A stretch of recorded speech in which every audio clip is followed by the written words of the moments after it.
may consume. Thank you very much for yielding to me.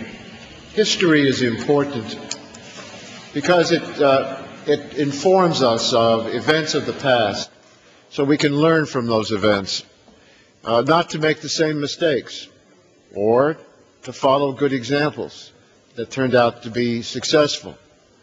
And history always is an ongoing process. It's a process of looking at facts and reinterpreting those facts, often in the light of current events and matters that are before the researchers at the present time. But there are those who would like to rewrite history for their own purposes. And to the extent that we can keep that from happening, I think this bill goes a long way. It would allow the records, the raw information, to be available. Let those who want to interpret those events do so as they see fit.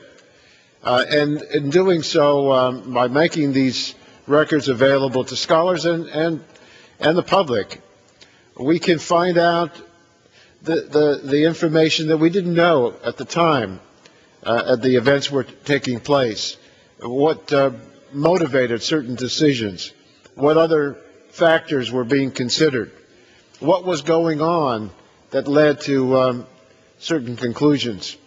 There are books now being written about the present day, how we got into Iraq, what we had hoped to do, what we still hope we can accomplish, what the thinking was of those who led us into that adventure. And many of the books have been praiseworthy, and most of them have been quite critical. But it won't be until the judgment of history that we'll be able to fill in many of the gaps that remain. And so at some point, presidential records help scholars fill in those gaps.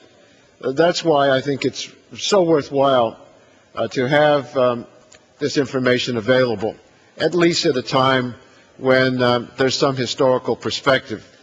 Many times it's after the president has passed on, but certainly long after the president's administration. During the Nixon period, President Nixon thought that the records belonged to him, and he sought, as I recall, a tax break for donating his records to a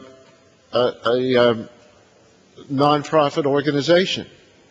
And he felt he could control those records. Well, I think the American people looked at that and said, well, wait a minute. Some things are his, the president's, to do with as he sees fit, but some things don't really belong to him. They belong to the American people. They belong to scholars. They belong to history. And the Presidential Records Act was adopted because of that concern. It's worked well for several decades, and it's only when we saw the executive order presented by President George W. Bush that some of the concerns have been raised, because that presidential order overturned the one that was put into effect by President Reagan implementing the post-Watergate legislation. So I wanted to use this additional time to give some historical background to this matter.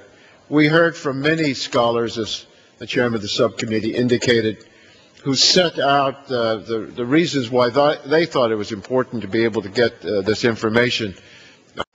The archivist, Mr. Weinstein, presidential scholars like Mr. Dallek and Mr. Reeves, particularly, who have written about recent presidents,